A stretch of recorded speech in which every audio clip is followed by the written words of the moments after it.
Here is how you can use the framed mask to create a custom montage with your own photos.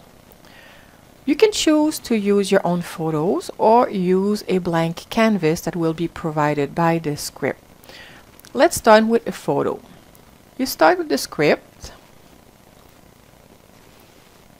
and from here you can use either the option of a blank mask, in which case it will use most of the space of this 3600 by 3600 blank canvas, or you can have a mask based on your own photo and wherever you want to place it. I'm going to use this option. So I'm prompted now to add the photo where I want it and in the size I want.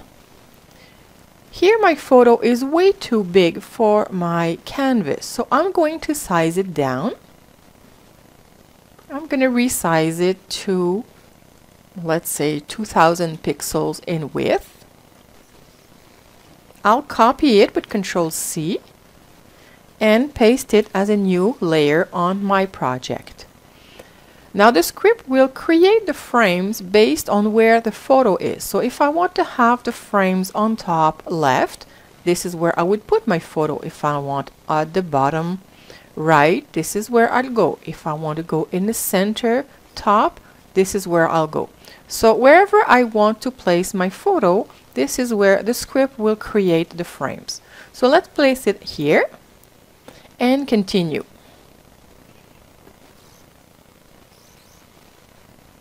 The script will measure where the photo is, and now I have the option of placing how many rows of frames, and let's say I'll place only one row because my photo is not very big, and I'll place 5 columns, so I'm going to have 5 frames. And since the photo is pretty small, I'll make the frames kind of thin. But of course, it's up to you.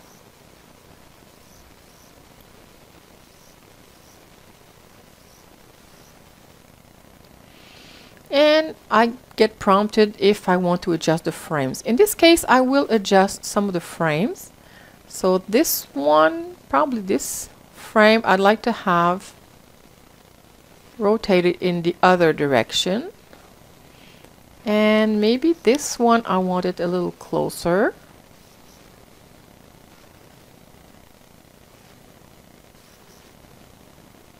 So you can adjust the frames, you can turn them completely horizontal if you want, it's really up to you. Once you're done, you run the script again to continue. And it will turn every space under the frames into a mask. And you can see here the mask layer being created based on those frames.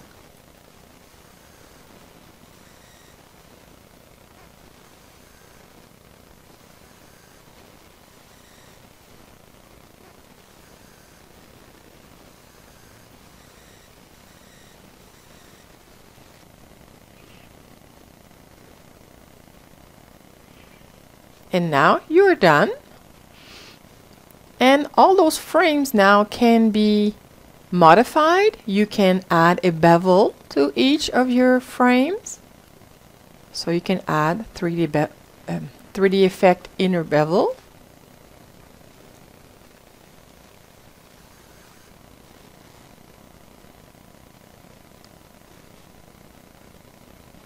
You can probably see it here.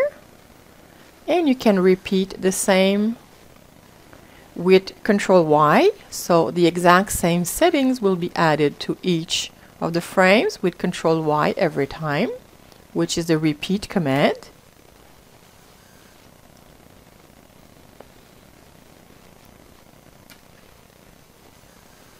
And you can also add a drop shadow, so you can go under Effects, 3D Effects, Drop Shadow,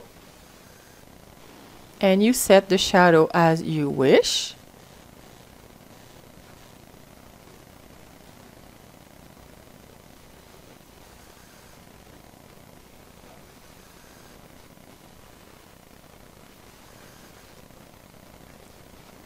So I go to the next frame with Control Y, and the next frame,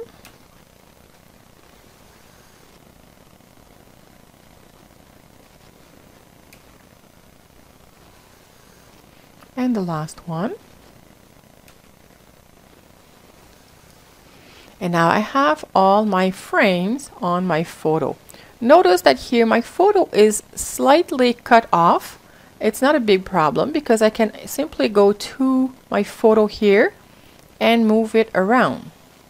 Or I can expand it a little bit. I'll go with the scale and expand just a tiny bit. It's not a good idea to expand a lot, but when it's just an adjustment like this, it works.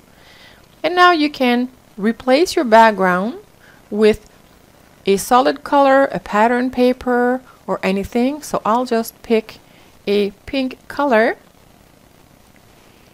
from my photo and I will flood fill this background. And now I have room to add text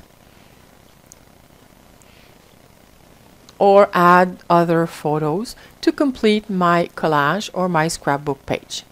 Now it's your turn to create your own framed mask arrangement with this script and PaintShop Pro.